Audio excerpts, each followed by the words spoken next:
জিলহজের প্রথম 10 দিনের আমল, ইবাদত, নেকামল, ভালো কাজ, এটা আল্লাহর কাছে এত প্রিয়, অন্য কোন সময়ের আমল ইবাদত, অন্য কোন দিনের আমল ইবাদত আল্লাহর কাছে এত প্রিয় না। বান্দা এই 10 দিনে নেকামল করলে আল্লাহ তাআলা যত খুশি হন, অন্য কোন সময়ের নেকামলে আল্লাহ তাআলা এত সন্তুষ্ট হন না।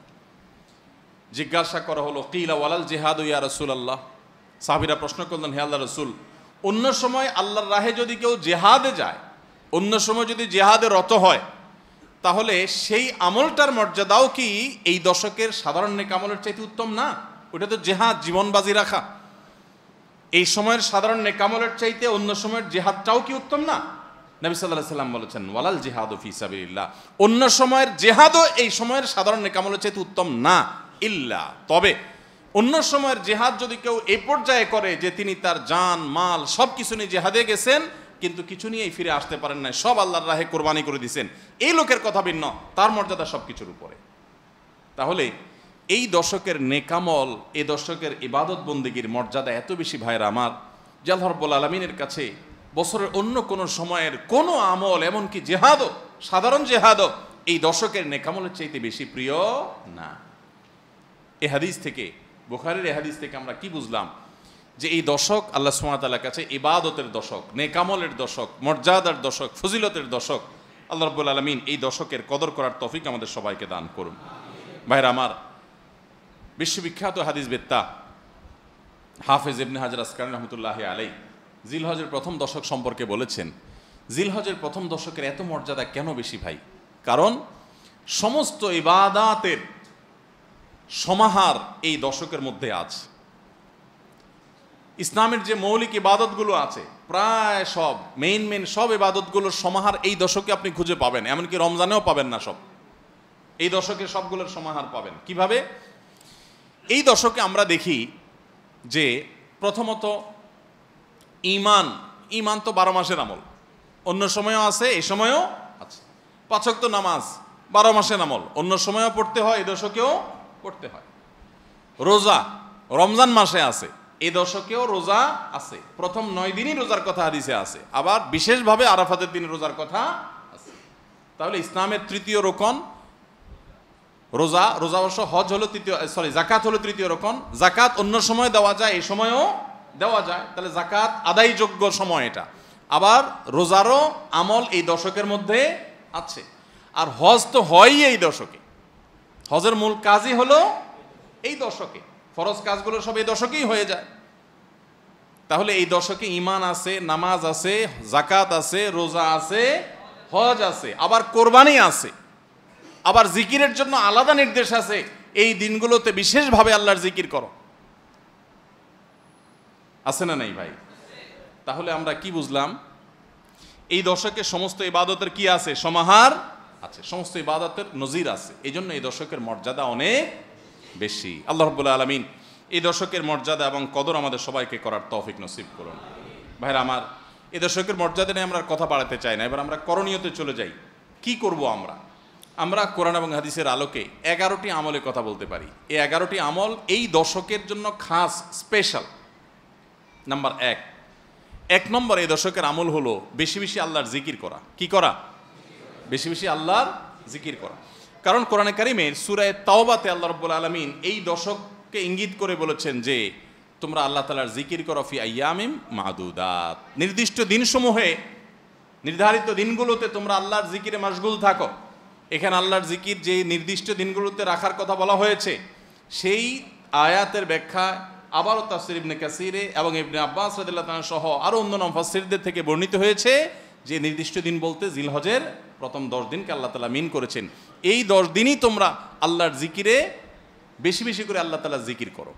তাহলে জিকির শুধু না, পরিমাণে বাড়িয়ে বাড়িয়ে বেশি বেশি পরিমাণে জিকির করতে হবে এই দশকে। আল্লাহ তাআলার স্মরণ অন্তরে হবে, মুখে আল্লাহ তাআলার জিকির চলবে, কাজের মাধ্যমে জিকিরের আমল চলবে, অন্তরের স্মরণের মাধ্যমে, মুখে জিকিরের মাধ্যমে। কোরআনের তেলাওয়াত একটা জিকির, তাসবিহগুলো একটা জিকির, তাহমিদ আল্লাহর প্রশংসা একটা জিকির, এরকম যত জিকির আছে এই দশক হলো জিকিরের দশক। সবচেয়ে বেশি জিকির চলবে, সবচেয়ে বেশি কি চলবে? জিকির চলবে। দ্বিতীয়ত যে আমলটি চলবে তা হলো যে কোনো নেক আমল। যে কোনো নেকামল। কারণ একটু আগে আমরা হাদিস শুনলাম যে নবী করিম সাল্লাল্লাহু আলাইহি ওয়াসাল্লাম বলেছেন, মা মিন আইয়ামিন আল্লাহ আমালুস সালিহু ফিহিন্না আহাব্বু ইলাল্লাহ মিন হাযিহিল আইয়াম। এই জিলহজের 10 দিনের চাইতে অন্য কোনো দিনের নেকামল আল্লাহর কাছে বেশি প্রিয় না। মাস হিসাবে রমাদান সবচেয়ে সেরা, আর দিন হিসাবে খুচরা দিনগুলোর মধ্যে রমজানের বাইরে সবচেয়ে সেরা কোনটা? জিলহজের প্রথম দশক। রমজানের পরে মর্যাদার বিচারে সবচেয়ে বেশি মর্যাদাপূর্ণ দশক হলো এই দশক। এই জন্য এই দশকে আমল করলে আল্লাহর কাছে এত প্রিয় যে অন্য কোনো সময়ের আমল আল্লাহর কাছে এত প্রিয় না। এই জন্য এই দশকের দ্বিতীয় আমল হলো বেশি বেশি নেকামল করা। বেশি বেশি কি করা? নেকামল করা। রুটিন যে নামাজগুলো আছে, কাজগুলো আছে, সেগুলো বিশেষ ইহতেমামের সাথে করা। অন্য সময় আপনি নামাজের টুকটাক গাফলতি করেন, কিন্তু এই দশকে মোটেই করবেন না। অন্য দশকে আপনার ফজরের জামাত একটু মিস হয়, এই দশক মোটেই করবেন না। আগে থেকে ইহতেমাম থাকবে যে এই দশক কোনোভাবে ইবাদত থেকে আমি যেন দূরে না থাকি। আল্লাহ তাআলা আমাদের সবাইকে আমলের তৌফিক দান করুন। তাহলে 2 নম্বর আমল হলো বেশি বেশি নেকামল করা এই দশকে। রুটিন নেকামলগুলো যেগুলো সবসময় করতে হয় এগুলোকে বিশেষ ইহতেমামের সাথে করা, আর আরও নফল আমল বাড়িয়ে বাড়িয়ে করা। আপনি অন্য সময় কোরআন তেলাওয়াত খুব বেশি করতে পারেন না, এই দশকে কোনো অবস্থাতে ছাড়বেন না। অন্য সময় তাসবিহ তেলাওয়াত খুব বেশি হয় না, এই দশকে কোনো অবস্থায় ছাড়বেন না। অন্য সময় নামাজে খুব বেশি খুশু ধরে রাখতে পারেন না, এই দশকে চ্যালেঞ্জ থাকবে যে ধীরস্থিরতার সাথে মনোযোগের সাথে নামাজ পড়ব। এভাবে নেকামলের কসরত করতে থাকবেন আল্লাহর প্রিয় পাত্র হওয়ার পথে। আমরা এগিয়ে যেতে চাইলে এই দশক, এই 10টা দিন আমাদের জন্য বিরাট বড় একটা সুযোগ। আল্লাহ আমাদের সবাইকে তৌফিক দান করুন। 3 নম্বর, এই দশকের করণীয় হলো সকল গুনাহ থেকে অন্য সময়ের চাইতে এই সময়টাতে বেঁচে থাকার জন্য বেশি সচেষ্ট থাকা। গুনাহ তো 12 মাসই আমরা করব না, কিন্তু এই দশক গুনাহ না করার ব্যাপারে চেষ্টাটা একটু বেশি থাকবে। কারণ আপনারা সূরা তাওবার একটি আয়াত শুনেছেন, আল্লাহ রাব্বুল আলামিন সম্মানিত 4 মাসের আলোচনা করে বলেছেন, যালিকাদ দীনুল কাইয়্যিম ফালা তাজলিমু ফিহিন্না আনফুসাকুম। এই সম্মানিত মাসগুলোতে তোমরা নিজের প্রতি নিজে অবিচার করিও না। ভাইরা আমার, তার মানে যেই সময়টাতে আল্লাহর নৈকট্য লাভের সুযোগ, ওই সময়টাতে যদি কেউ পাপাচারে লিপ্ত হয়, এর চেয়ে পাপিষ্ট আর কে আছে? এই জন্য আল্লাহ রাব্বুল আলামিন আমাদেরকে দরদের সাথে বলছেন, ভাষা খেয়াল করেন, ফালা তাজলিমু ফিহিন্না আনফুসাকুম, তোমরা নিজের পায়ে নিজে কুঠারাঘাত করিও না। এই 10 দিন না, শুধুমাত্র এই পুরো সম্মানিত 4 মাস, সম্মানিত 4 মাসের ভিতরে টানা 3টা মাস চলছে, জিলকদ, জিলহজ, মুহররম, আরেকটা হলো রজব মাস, রমজানের আগের মাস। তাহলে সম্মানিত 4 মাসের মধ্যে এই 10টা দিন আবার বিশেষ মর্যাদাবান। অতএব এই আয়াতটা এখানে আরো বেশি ফিট হবে, অর্থাৎ পাপাচার থেকে বাঁচার জন্য আলাদা কসরত থাকবে। অন্য সময় আমি গুনাহের কাজ করলেও এই দশকে কোন অবস্থাতে আল্লাহর নাফরমানি করব না। আল্লাহ আমাদের সবাইকে বেঁচে থাকার তৌফিক দান করুন। ভাইরা আমার, তাহলে 3 নম্বর আমল আমরা পেয়ে গেলাম। 4 নম্বর আমল হলো যাদেরকে আল্লাহ তাআলা সামর্থ্য দিয়েছেন তারা হজ করবেন। এই দশক হজের আমলের মাস, আমলের দশক, এই দশকেই হজ হবে। অতএব যাদের তৌফিক দিয়েছেন আল্লাহ তাআলা, তারা কি করবেন? হজ করবেন। এটা এই দশকের আমল। এটা হলো 4 নম্বর আমল। 5 নম্বর আমল হলো যাদেরকে আল্লাহ সামর্থ্য দিয়েছেন তারা এই দশকে কোরবানি করবেন। কারণ কোরবানি এমন একটা আমল, নবী করিম সাল্লাল্লাহু আলাইহি সাল্লাম মদিনা হিজরত করেছেন, এরপর থেকে প্রতি বছরই তিনি কি করেছেন? কোরবানি করেছেন। আল্লাহ নির্দেশ করেছেন, ফাসাল্লি লিরাব্বিকা ওয়ানহার, তুমি তোমার রবের নির্দেশ পালনার্থে নামাজ আদায় করো এবং কোরবানি করো। তো এই জন্য ঈদুল আজহায়, অর্থাৎ এই জিলহজের প্রথম দশকের শেষ দিন, অর্থাৎ 10ম দিনে কোরবানির আমলটা করা, এটা যাদের সামর্থ্য আছে তাদের জন্য প্রযোজ্য। এই দশকের একটা আমল হলো কি করা? কোরবানি করা। কয়টা আমল গেল? 5টা। 6 নম্বর হলো যাদের কোরবানি করার ইচ্ছা আছে তারা জিলহজের চাঁদ ওঠার আগে আগে, জিলকদ মাসের শেষ দিনের মধ্যে তাদের হাতের নখ, চুল, গোফ, অবাঞ্ছিত লোম এগুলো সব কেটে পরিষ্কার করে ফেলবেন এবং এই দশক আর সেগুলোতে হাত দিবেন না। কোরবানি করে তারপরে সেগুলো পরিষ্কার করতে চাইলে করবেন, এই দশকে আর হাত দিবেন না। নবী সাল্লাল্লাহু আলাইহি সাল্লাম বলেছেন, মান আরাদা আন ইউদাহিয়া ফালা ইয়াখুয মিন শা'রিহি ওয়া আযফারিহি শাইআ, যে ব্যক্তি কোরবানি করার এরাদা করেছে, নিয়ত করেছে, সেই জন্য তার চুল, নখ এগুলো না কাটে ওই 10 দিন। জিলহজের চাঁদ উঠছে আর কাটবেন না, চাঁদ উঠার আগে আগে কেটে ফেলবেন এবং কোরবানির পরে যায় কাটবেন, এই 10 দিন বিরত থাকা। তবে অন্য আরও বিভিন্ন রেওয়ায়াত থেকে, বর্ণনা থেকে বোঝা যায় যে এই আমলটা শুধু যিনি কোরবানি করবেন তিনি নয়, যিনি কোরবানি করবেন না, কোরবানি করার সামর্থ্য নাই, তিনি এই আমল করতে পারেন, তাহলে আল্লাহ তাআলা তাকে কোরবানি করার সওয়াব দান করবেন। এমনকি কোন সালাফ, কোন সাহাবী থেকে এই আমলও বর্ণিত আছে যে বাসার বাচ্চা কাচ্চা যারা আছে তাদেরকেও এই দশকে চুল নখ ইত্যাদি কাটতে নিষেধ করেছেন। তাহলে চুল নখ ইত্যাদি কাটা থেকে বিরত থাকা এই 10 দিন, আগে কাটা এবং পরে কাটা, এই 10 দিন না কাটাকাটি না করা, এটা একটা মুস্তাহাব আমল। এবং প্রায় সব ফুকাহে কেরাম এই ব্যাপারে একমত হয়েছেন। মওসুয়া ফিকহিয়া কুয়েতিয়ার মধ্যে লেখা হয়েছে যে ইত্তাফাকাল ফুকাহা, সব ফকিগণ প্রায় একমত যে এই দশকে যিনি কোরবানি করবেন তিনি তো বটেই, কোরবানি যিনি করবেন না তাদের তরফ থেকেও চুল নখ এগুলা কাটা থেকে বিরত থাকা মুস্তাহাব। তাহলে 6 নম্বর আমল গেল চুল নখ ইত্যাদি এই দশক না কেটে থাকা। 7 নম্বর আমল হলো এই দশকে বেশি বেশি তাকবীর পাঠ করা। এটা তাকবীরে মুতলাক বলা হয়, সাধারণ তাকবীর। আল্লাহু আকবার, আল্লাহু আকবার, লা ইলাহা ইল্লাল্লাহ, আল্লাহু আকবার, আল্লাহু আকবার, ওয়ালিল্লাহিল হামদ। এই তাকবীরটা হলো মিন শাআইরিল ইসলাম, এটাকে আমরা করতে পারি। ইসলামের যে নিদর্শনগুলো আছে সেগুলোর মতো করে এই তাকবীরটা আমরা পাঠ করব, এমনভাবে পাঠ করব যে অলিতে গলিতে রাস্তাঘাটে সব জায়গায় তাকবীরের ধ্বনি চলতে থাকবে, কারোর ডিস্টার্ব করে না, মৃদু কণ্ঠে সব জায়গায় গুনগুনিয়ে আমাদের মুখ থেকে তাকবীর চলবে। জিলহজের প্রথম দশকে এই আমলটা সম্পর্কে নবী করিম সাল্লাল্লাহু আলাইহি ওয়াসাল্লামের ভাষ্য খেয়াল করেন। তিনি বলেছেন ফাকসিরু ফীহিন্না মিনাত তাকবীরি ওয়াত তাহলিলি ওয়াত তাহমিদ। জিলহজের প্রথম দশক যখন শুরু হয় তোমরা বেশি বেশি করে তাকবীর পড়ো, বেশি বেশি করে তাহমিদ পড়ো, বেশি বেশি করে তাহলিল পড়ো, অর্থাৎ আল্লাহু আকবার, আল্লাহু আকবার, লা ইলাহা ইল্লাল্লাহ, আল্লাহু আকবার, আল্লাহু আকবার, লিল্লাহিল হামদ, এটা বেশি বেশি করে পাঠ করো। এটা নবী সাল্লাল্লাহু আলাইহি ওয়াসাল্লাম নির্দেশ করেছেন। তাহলে কয় নম্বর আমল গেল? 7 নম্বর আমল বেশি বেশি করে তাকবীর তাহমিদ তাহলিল পড়া। 8 নম্বর আমল হলো এই তাকবীর তাহমিদ তাহলিলটাই বিশেষভাবে পড়া। 7 নম্বরটা হলো সাধারণভাবে রাত দিন যতক্ষণ পারেন বেশি বেশি পড়বেন, কোনো সময় ফিক্স নাই, এবং 10 দিন ফুল। আর 8 নম্বর আমল হলো এই তাকবীরটাই নির্দিষ্ট সময় নির্দিষ্ট দিনগুলোতে বিশেষভাবে পড়া। সাধারণভাবে তো পড়বেনই, আর বিশেষভাবে পড়বেন। বিশেষভাবে কখন? আইয়ামে তাশরিকে। আইয়ামে তাশরিক কাকে বলা হয় ভাই? জিলহজের 9 তারিখ ফজরের পর থেকে নিয়ে জিলহজের 13 তারিখ আসর পর্যন্ত, জিলহজের 9 তারিখ ফজর থেকে নিয়ে জিলহজের 13 তারিখ আসর পর্যন্ত প্রত্যেক নামাজের পর সবাই যার যার জায়গা, পুরুষরা সরবে আর মা বোনরা বাসা বাড়িতে নীরবে তারা তাকবীর পাঠ করবেন। আল্লাহু আকবার, আল্লাহু আকবার, লা ইলাহা ইল্লাল্লাহ, আল্লাহু আকবার, আল্লাহু আকবার, ওয়ালিল্লাহিল হামদ। প্রত্যেক নামাজের পরে একা একা পড়েন আর জামাতে পড়েন, সর্বাবস্থা। জামাতে পড়লে ইমামের সাথে তাল মিলায় পড়তে হবে জরুরি না, প্রত্যেকে যার যারটা শেষে পড়বেন। মনে থাকবে তো ইনশাআল্লাহ? তাহলে 8 নম্বর আমল হলো আইয়ামে তাশরিক, অর্থাৎ জিলহজের 9 তারিখ থেকে 13 তারিখ পর্যন্ত প্রত্যেক নামাজের পরে তাকবীরগুলো জোরে জোরে পাঠ করতে থাকবো ইনশাআল্লাহ। 9 নম্বর আমল হলো জিলহজের 1 তারিখ থেকে 9 তারিখ পর্যন্ত এই 9 দিনই নফল রোজা রাখা। এই 9 দিনই নফল রোজা রাখা। এই 9 দিন নফল রোজা রাখা সম্পর্কিত একটা হাদিস পাওয়া যায়, এবং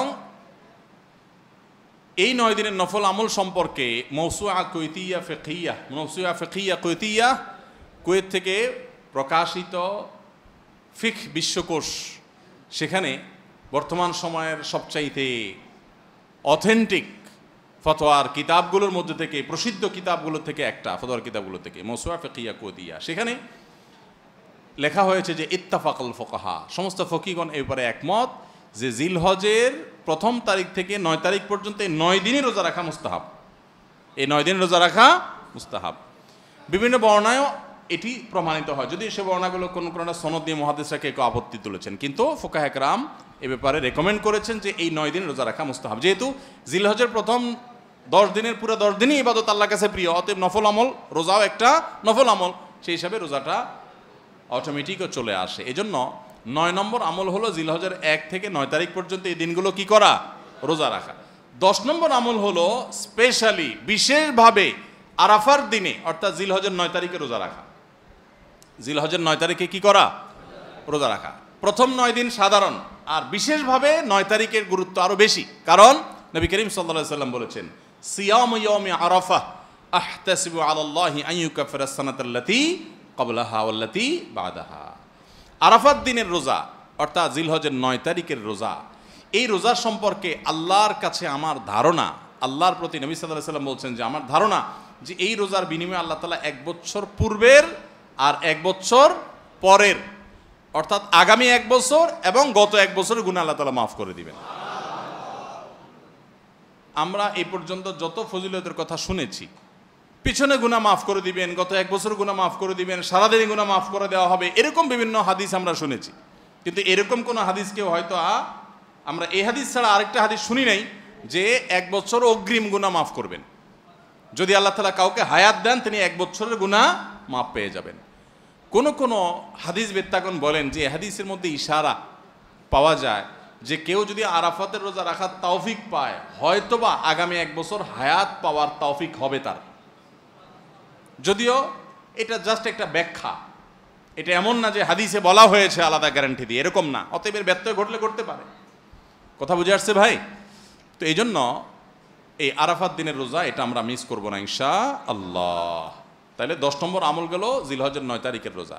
11 নম্বর আমল হলো ঈদুল আজহার সমস্ত সুন্নাতগুলো আমল করা।